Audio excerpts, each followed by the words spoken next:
Good afternoon, dear student. I am Pawar sir. I hope you are studying well at home as you are also taking your lesson online with good care to assist you with prepare at home and giving assignment regularly, and it has been checked by us regularly. Today I would like to request your parents to cooperate with the management and pay the fees so that we can get our salary. Please cooperate. Today we are going to learn History Standard 10 and lesson number 3rd. Lesson name is Applied History. Yesterday and yesterday before few videos completed. Today new point start. Today's point name is creating the awareness among us. तो देखो principal हम पढ़ रहे थे, principle of applied history. Principle 3 principle completed, total principle in 5. Okay, remaining 2 principle. Okay, page number 19 पे चलो. यहाँ पे देखो ये इसके देखो पॉइंट नंबर 1 2 3 ये पॉइंट हमारे कंप्लीट हो चुके थे इसके पहले वीडियो में. आज की वीडियो में हम पॉइंट नंबर 4 5 यहाँ से आगे स्टार्ट करें. Do you no? Okay, first of all today's date and standard 10th. Today's date 5 October 2020. Okay, subject history.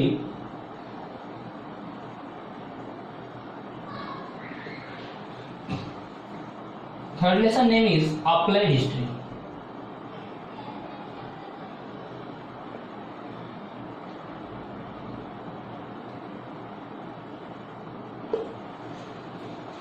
Look at the textbook and listen carefully.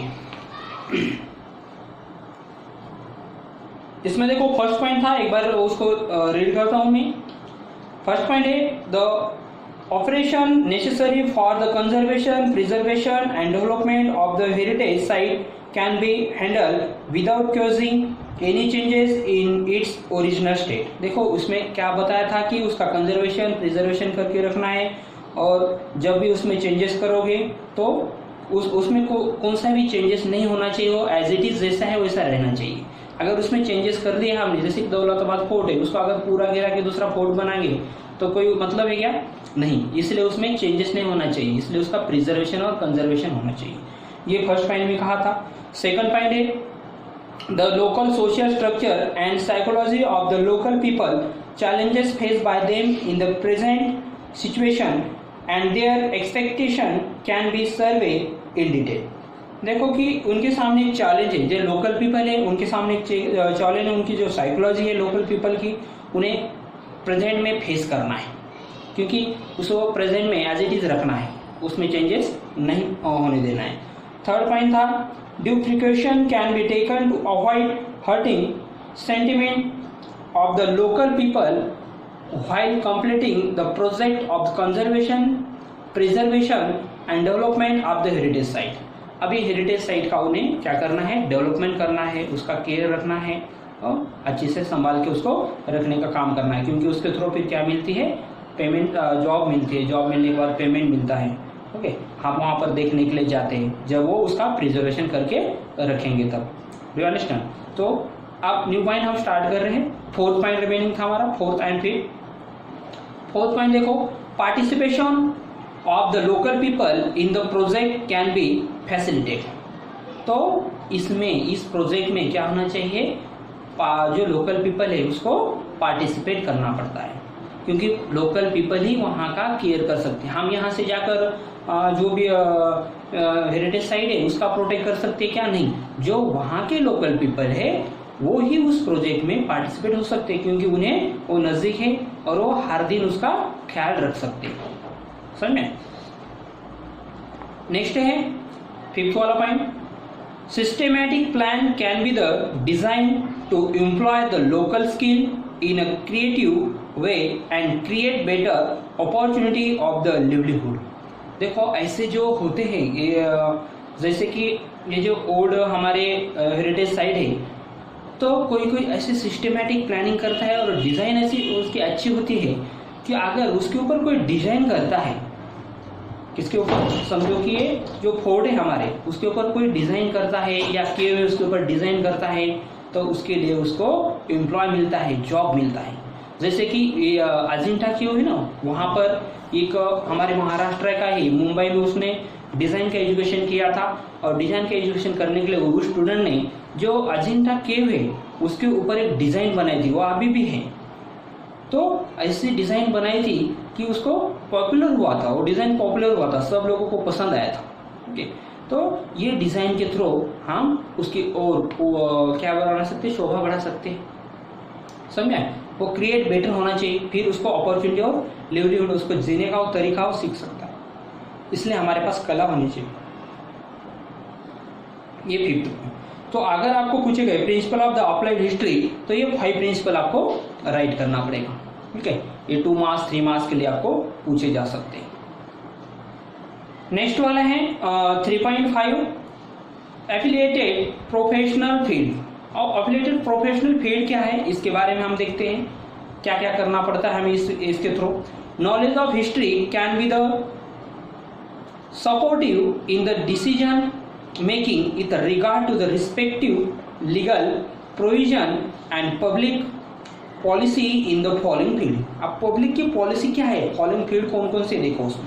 Museum and आर्चिव्स, वहाँ पर museum भी बना सकते हैं, आर्चिव बना सकते हैं। जैसे कि हम वहाँ पर घूमने के लिए जाएंगे तो जो म्यूजियम है उस म्यूजियम में हम वो देख सकते हैं क्या क्या स्टोरेज करके रखा है आर्चिव में और म्यूजियम में, जो पुरानी चीज़ें। Preservation and conservation of historical site, आप जो हिस्टोरिकल साइट है इसको क्या कर सकते हैं, प्रिजर्वेशन और कंजर्वेशन। कंजर्वेशन मतलब क्या, जहाँ पर कहीं क्रैक हो रहा है बस उतना ही पार्ट रिपेयर करने का, पूरा का पूरा उसको गिराकर फिर से पूरा रिपेयर नहीं करने का, क्योंकि कोई देख नहीं सकेगा उसको। इसलिए जितना पार्ट क्रैक हुआ है उतना पार्ट ही उसको रिपेयर कर देना, उसको कंजर्वेशन कहते हैं। जो कहाँ तो टूट फूट हो रही है, कहाँ तो क्रैक हो रहा है। और प्रिजर्वेशन मतलब उसको संभालना, तो ये होता है heritage historical site. Preservation and conservation, heritage site होनी चाहिए, तभी तो हम उसको देख सकते हैं जाकर, नहीं तो देख पाएंगे क्या। अगर उसको कोई संभालेगा ही नहीं, प्रिजर्वेशन नहीं करेगा, कंजर्वेशन नहीं करेगा, म्यूजियम में उसके जो पुराने उनके जो भी वो उनकी वार थी, ओके, उनके क्राफ्ट थे, वो स्टोरेज करके नहीं रखा होगा म्यूजियम, तो वो भी हम नहीं देख सकेंगे, हमें पता नहीं चलेगा सही उनके कैसा था पहराव, वियर कैसे करते थे।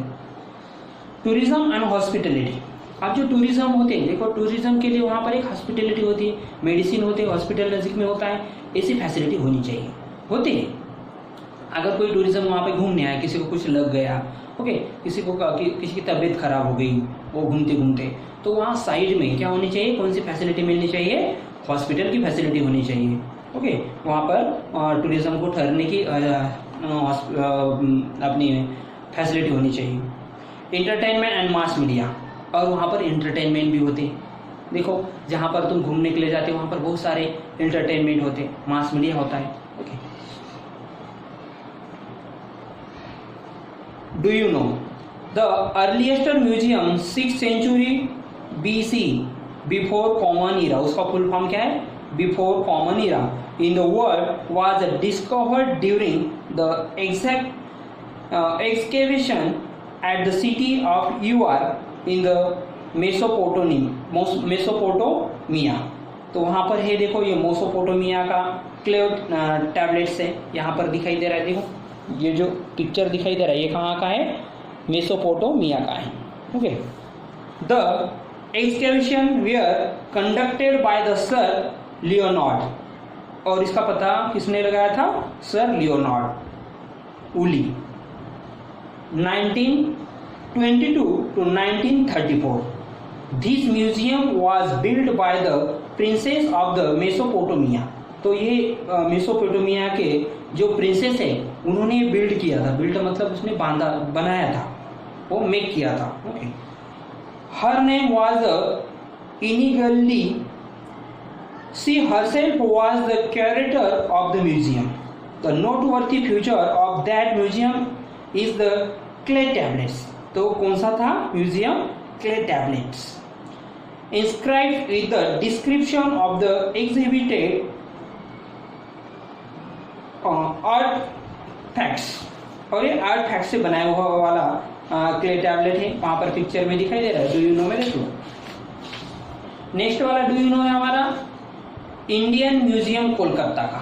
अभी कोलकाता का है, ये देखो यहाँ पे कोलकाता में इंडियन म्यूजियम कोलकाता में कैसा है उसके बारे में अब हम जानकारी देखते हैं। तो यहाँ पर पिक्चर में देखो ऐसा वो म्यूजियम है, वहाँ पर सब जो भी पुरानी ओल्ड चीज़ें हैं यहाँ पर स्टोरेज करके रखी, जैसे छत्रपति शिवाजी महाराज के कुछ जो चीज़ें हैं, उनके वियर है, उनके फुटवेयर है, ओके, ये सब यहाँ पर वार है, यहाँ पर स्टोरेज करके रखे वाले होते हैं, वहाँ पे मिलते हैं।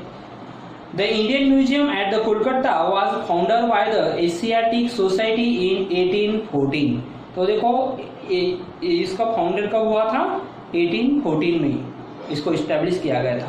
Common era. Nathaniel Wallich Danish botanist was the founder. अब इसके फाउंडर कौन थे? Danish botanist was the founder and the first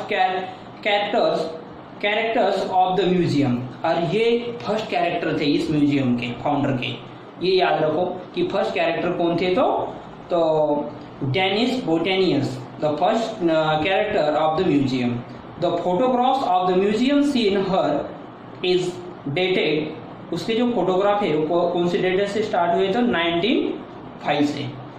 the museum has 3 main department. अब इस म्यूजियम में कितने डिपार्टमेंट है ये भी मालूम होना चाहिए। तो इसमें 3 डिपार्टमेंट है।